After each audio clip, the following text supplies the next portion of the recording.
बिस्मिल्लाहिर्रहमानिर्रहीम। अस्सलाम वालेकुम नाज़रीन, मैं अहमद फ़वाद हूँ और आप मेरा यूट्यूब चैनल देख रहे हैं। अहम ख़बरों, तज्ज़िये और तबसरे के साथ आज की व्लॉग में आपकी खिदमत में हाजिर हुआ हूँ। बड़ी ख़बर और ब्रेकिंग न्यूज़ आज की ये है कि निगरान वज़ीर-ए-आज़म के लिए हुकूमती नाम मुस्तरद हो चुके हैं। शहबाज और ज़रदारी में ऑलरेडी डेडलॉक था निगरान वज़ीर-ए-आज़म के मामले पर। इस पर भी कुछ चीज़ें आपके साथ में शेयर करूँगा कि क्या लड़ाई झगड़ा इनके दरमियान हुआ है और शहबाज ने क्या वाज़े पैगाम दिया है ज़रदारी को। लेकिन दूसरी तरफ जो हुकूमती नाम हैं वो भी मुस्तरद हो गए हैं। राजा रियाज, जिसको हुकूमत या नून लीग समझती थी कि ये उनके अपने ही बंदे हैं और नून लीग के ऊपर ये टिकट लड़ रहे हैं, उन्होंने लगाया है ज़ोरदार तमाचा शहबाज शरीफ को। मामला क्या है, निगरान सेटअप के हवाले से चीज़ें कहाँ तक पहुँची हैं, इस पर कुछ अहम और एक्सक्लूसिव डिटेल्स हैं। एक तो ये आज की व्लॉग में आपके साथ में शेयर करूँगा। Army chief general Asim Munir साहब से बड़ी एक इम्पॉर्टेंट जो मुलाकात है वो हुई है। ख़ास तौर पर मौजूदा सिनेरियो में ये जो मुलाकात है ये बहुत ही ज़्यादा इम्पॉर्टेंट है। इस मुलाकात का अहवाल भी आज की व्लॉग में आपके सामने रखूँगा। सबसे पहले तो नाज़रीन, आज की कुछ अहम तरीन डेवलपमेंट्स, लेटेस्ट अपडेट्स आपके साथ में शेयर करता चलूँ और आपको ख़बर देता चलूँ कि कौमी असम्बली ने भी पाकिस्तान आर्मी एक्ट तरमीमी बिल 2023 मंजूर कर लिया है। इससे कबल ये जो बिल था वो सेनेट की जानिब से मंजूर किया गया था और अब कौमी असम्बली ने भी इस बिल को मंजूर कर लिया है। और इसके बाद जो है वो ये दोनों ऐवानों से मंजूरी के बाद सदर मुमलिकत के पास जाता है और वो इसको सिग्नेचर कर देते हैं और फिर उसके बाद ये फाइनली इम्प्लीमेंट हो जाता है। और ये ज़रूरी होता है कि कोई भी जो बिल है वो कौमी असम्बली और सेनेट दोनों से पास हो। बाज़ औक़ात ऐसा भी होता है कि अगर कौमी असम्बली में किसी की अक्सरियत है किसी एक जमात की, तो सेनेट में अगर उसकी अक्सरियत नहीं है तो सेनेट में जाकर जो बिल है वो फिर रुक जाता है, पास नहीं होता। लेकिन इस मरतबा जहाँ पर बहुत सारी और चीज़ें हुकूमत की जानिब से की जा रही हैं तो धड़ाधड़ जो बिल हैं वो भी पास कर रही है। तो इस बिल के मुताबिक नाज़रीन जो ख़बर है मज़ीद डिटेल आप साथ में शेयर करता चलूँ तो वज़ीर कानून आज़म नज़ीर तारड़ ने इस हवाले से कहा है कि इस बिल का इतलाक़ सिविलियन पर नहीं होगा। आर्मी एक्ट तरमीमी बिल 2023 का सुप्रीम कोर्ट में जारी मुकदमे पर भी कोई असर नहीं होगा। दोहरी शहरियत रखने वाले अफवाज पाकिस्तान में शमूलियत इख्तियार नहीं कर सकेंगे। आर्मी एक्ट तरमीमी बिल के मुताबिक मुल्की सलामती और मफाद में हासिल मालूमात के गैर मजाज इंकशाफ पर सज़ा होगी। मुतलका शख्स को 5 साल तक कैद की सज़ा दी जाएगी। पाकिस्तान और अफवाज के ख़िलाफ़ किसी किस्म के इंकशाफ पर भी कार्रवाई होगी। इसके साथ ही बिल के मुताबिक मुतलका शख्स से ऑफिशियल सीक्रेट एक्ट और आर्मी एक्ट के तहत निपटा जाएगा। कानून के मातहत मुतलका शख्स सियासी सरगर्मियों में हिस्सा नहीं लेगा। मुतलका शख्स रिटायरमेंट, इस्तीफ़े, बरतरफ़ी के 2 साल बाद तक सियासी सरगर्मियों में हिस्सा लेगा, यानी कि कोई भी फ़ौजी अफसर जो है। इसके साथ ही हसास ड्यूटी पर तैनात शख्स 5 साल तक सियासी सरगर्मियों में हिस्सा नहीं लेगा।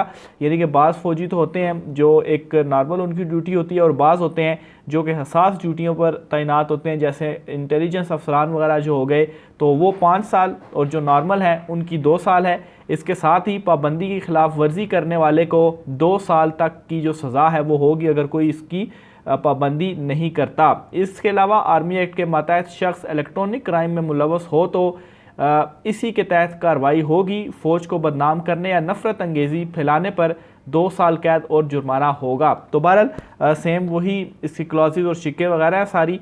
तो बहरहाल अब ये जो कौमी असम्बली है उसने भी इस बिल को पास कर दिया है और अब president of Pakistan doctor Arif Alvi साहब जो हैं वो इसके ऊपर सिग्नेचर कर देंगे और फिर ये बिल बाकायदा तौर पर इम्प्लीमेंट हो जाएगा। दूसरी तरफ नाज़रीन, पीपल्स पार्टी और मुस्लिम लीग नून के दरमियान इस वक्त निगरान वज़ीर-ए-आज़म के मामले के ऊपर डेडलॉक है। दोनों ये चाहते हैं कि उनका अपना बंदा निगरान वज़ीर-ए-आज़म के तौर पर तैनात हो, ताकि इससे होगा क्या, ज़ाहिर सी बात है जब आगे इलेक्शंस होंगे तो अगर उनका अपना बंदा होगा तो फिर निगरान वज़ीर-ए-आज़म से वो कुछ फ़ायदा भी उठा सकेंगे अपने इलेक्शंस के हवाले से। तो ये एक जो सोच है वो होती है। बहरहाल इन दोनों के दरमियान जो डेडलॉक है वो इस वक्त पैदा हो चुका है और इस डेडलॉक के बाद शहबाज शरीफ की जानिब से ये कहा गया है कि 2 दिन के अंदर तमाम जमातें अपनी जो क़यादत है उनसे मुशावरत करें और मुशावरत करने के बाद निगरान वज़ीर-ए-आज़म के लिए जो नाम है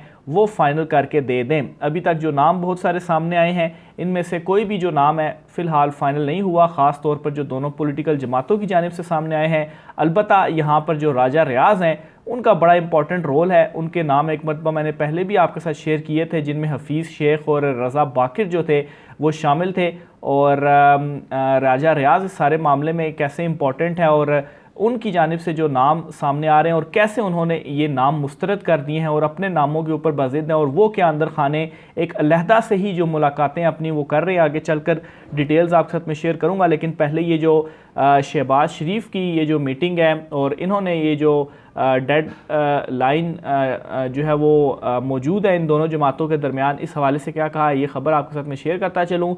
हुकूमती इत्तेहाद में शामिल तमाम जमातों को अपनी क़यादत से मुशावरत से 2 दिन में निगरान वज़ीर-ए-आज़म के नाम देने की जो डेड लाइन है वो दे दी गई है। शहबाज शरीफ की जानिब से हुकूमती इत्तेहादी जमातों के रहनुमाओं का निगरान सेटअप की तश्कील के लिए मुशावरती इजलास पार्लियामेंट हाउस में हुआ, जिसमें पीपल्स पार्टी, नून लीग, काफ लीग और दीगर इत्तेहादी इसमें मौजूद थे।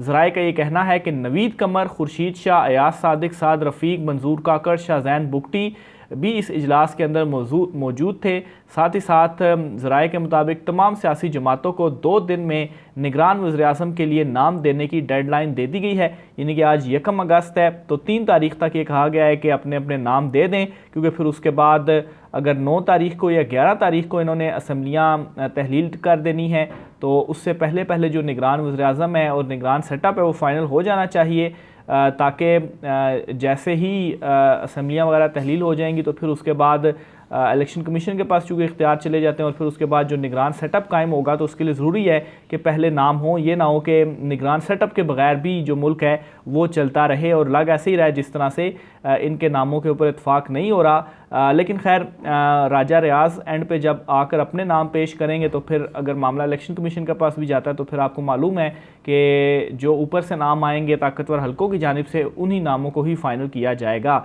तो इस हवाले से मज़ीद ज़राए ने यह बताया है कि इजलास में फ़ैसला किया गया कि तमाम सियासी जमातें पार्टी की क़यादत से मुशावरत के बाद 2 दिन में नाम देंगी और इजलास में सूबाई असम्बलियों की तहलील से मुतल्लिक भी जो मुशावरत है वो नहीं की गई, क्योंकि ज़ाहिर सी बात है अगर कौमी असम्बली तहलील होगी तो 2 सूबों की भी असम्बलियाँ हैं, जिनमें सिंध असम्बली और बलूचिस्तान असम्बली भी है। तो इस हवाले से अभी तक मुशावरत नहीं की गई। बहरहाल 12 अगस्त को रात 12 बजे मौजूदा असम्बली की जो मुद्दत है वो पूरी हो रही है और पूरी होने से पहले ही इन्होंने जो असम्बलियाँ हैं वो तहलील करनी है। बाज़ जो डेट है वो दे रहे हैं कि 9 अगस्त को असम्बलियाँ तहलील कर दी जाएंगी और बाज़ ये दावा कर रहे हैं कि 11 अगस्त को असम्बलियाँ तहलील हो जाएंगी। 11 अगस्त को तो मोहसिन बेग साहब जो हैं, जो कि बड़े करीब समझे जाते हैं ताकतवर हलकों के, उनकी जानिब से ये कहा गया है, जबकि 9 तारीख की जो डेट है वो नून लीग और पीपल्स पार्टी के हलके दे रहे हैं कि 9 तारीख को हम असम्बलियाँ तहलील कर देंगे। और जो उसकी रीज़न है 9 और 11 की,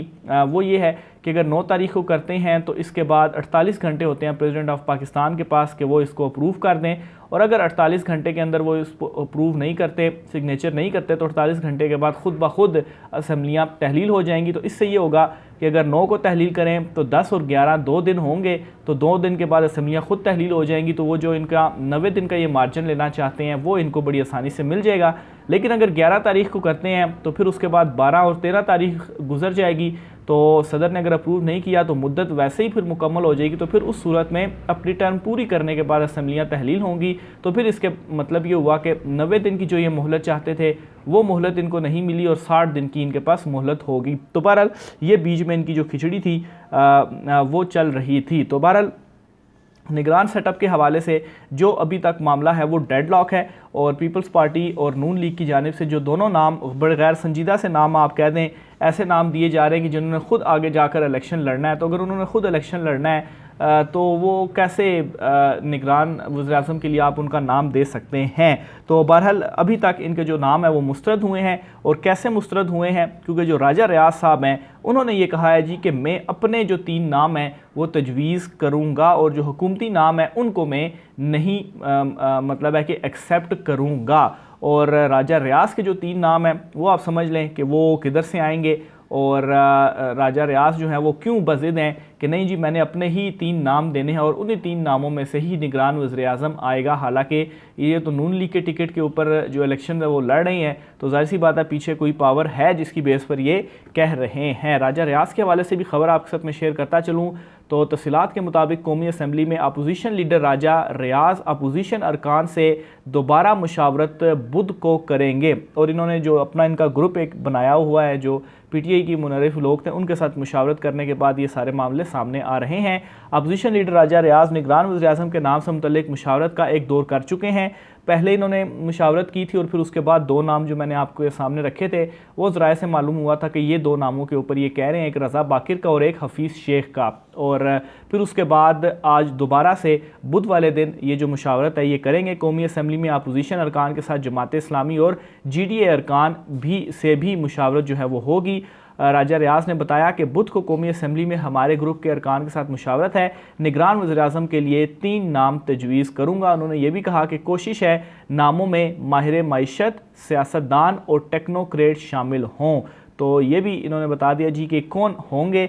और ये जो रज़ा बाकिर और हफीज़ शेख हैं इन दोनों के हवाले से यही है जी कि ये माहिर मईशत हैं और ज़्यादा जो चांसेस हैं, जो ज़्यादा जिसको जो है वो आप कहें कि हिट किया जा रहा है या हाईलाइट किया जा रहा है, वो हफीज़ शेख का नाम है कि शायद उनको निगरान वज़ीर-ए-आज़म बना दिया जाए। तो बहरहाल ये इस वक्त जो राजा रियाज साहब हैं उनकी जानिब से कहा जा रहा है। और अभी तो दूसरी तरफ उनकी आपस की मुशावरत मुकम्मल नहीं हुई और नामों के ऊपर डेडलाइन है। अभी तो मेन मरहला जो है वो आगे आकर शुरू होना है, जहाँ पर शहबाज शरीफ और राजा रियाज इन दोनों ने बैठकर तो हतमी मुशावरत करनी है कि किस को निगरान वज़ीर-ए-आज़म बनाना है। तो ज़ाहिर सी बात है अगर वहाँ से कोई नाम आते हैं, यहाँ से राजा रियाज कोई नाम दे देते हैं, तो राजा रियाज के नाम देने का मतलब ये है कि ताकतवर हलकों और इनके दरमियान जो इख्तलाफात हैं वो बिल्कुल पक्के हो चुके हैं। डेडलाइन बिल्कुल पक्का हो चुका है कि ये भी नहीं मान रहे उनके नाम, और ये इस वजह से उनके नामों को नहीं मान रहे क्योंकि ये चाहते हैं कि कोई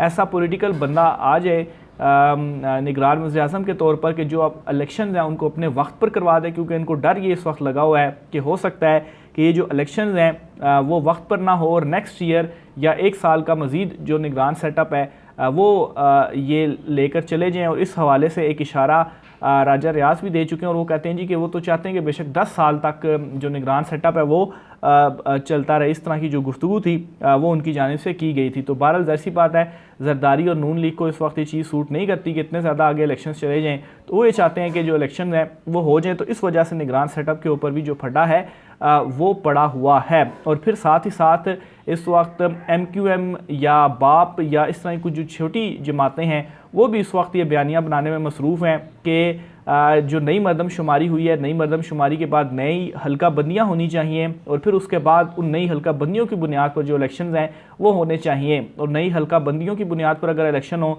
तो 4 महीने इलेक्शन कमीशन को मज़ीद चाहिए हल्का बंदियाँ करने में, और फिर उसके बाद जाकर कहीं फरवरी मार्च के महीने में जो इलेक्शन हैं वो करवाए जा सकते हैं। तो ये अब MQM और बाप की जानिब से भी ये बात मरदमशुमारी और हल्का बंदियों के हवाले से सामने आ रही है। और इससे भी एक हिंट मिलती है कि जो इलेक्शंस हैं वो आगे करने की जो तैयारी है, जो सोच है वो इस वक्त मौजूद है। तो बहरहाल अगर निगरान वज़ीर-ए-आज़म के लिए राजा रियाज और शहबाज शरीफ बैठ जाते हैं और अपने अपने नाम देते हैं तो फिर उस सूरत में डेडलॉक एक यहाँ पर भी पैदा होगा और फाइनली जाकर मामला इलेक्शन कमीशन के पास जाएगा और इलेक्शन कमीशन ऑफ पाकिस्तान किसी एक नाम को चूज़ करेगा। और वो नाम कौन सा होगा वो भी जाहिर है कि राजा रियाज जो नाम देंगे ताकतवर हलकों के हवाले से, तो नाम फिर एट द एंड वही सेलेक्ट किया जाना है। आखिर में नाज़रीन, आर्मी चीफ साहब से बड़ी एक इम्पॉर्टेंट जो मुलाकात है वो हुई है और ये मुलाकात आर्मी चीफ साहब की जानिब से जो नायब वज़ीर-ए-आज़म हैं चीन के, जो कि पाकिस्तान के दौरे पर मौजूद हैं, उनसे उन्होंने की है। और ख़बर के मुताबिक army chief general Syed Asim Munir से चीन के नायब वज़ीर-ए-आज़म ही लीफिंग ने मुलाकात की है। पाक फ़ौज के शोबा ताल्लुकात आमा ISPR के मुताबिक मुलाकात में बाहमी दिलचस्पी के अमूर और दिफाई ताउन पर तबादला ख्याल किया गया। ISPR का मज़ीद कहना है कि दोनों शख्सियात ने मुलाकात में तमाम शोबों में दो तरफ़ा ताल्लुकात को मज़ीद वुसअत देने के अज़्म का इरादा किया है। तो ये एक अहम मुलाकात थी और ज़रूरी मुलाकात भी थी, ख़ास तौर पर जो इस वक्त का सिनेरियो है, जो पाकिस्तान के माशी हालात हैं, तो इसमें जो चीन के नायब वज़ीर-ए-आज़म का ये दौरा भी है, तो इसमें जो इन्होंने मुलाकात की आर्मी चीफ से भी और शहबाज शरीफ से भी। तो ये आज की अहम तरीन डिटेल्स थी। सवाल से मज़ीद जो भी होता है मज़ीद आपके साथ में शेयर करता रहूँगा। राय का असर कीजिएगा। मुझे इजाज़त दीजिए। अल्लाह हाफ़िज़।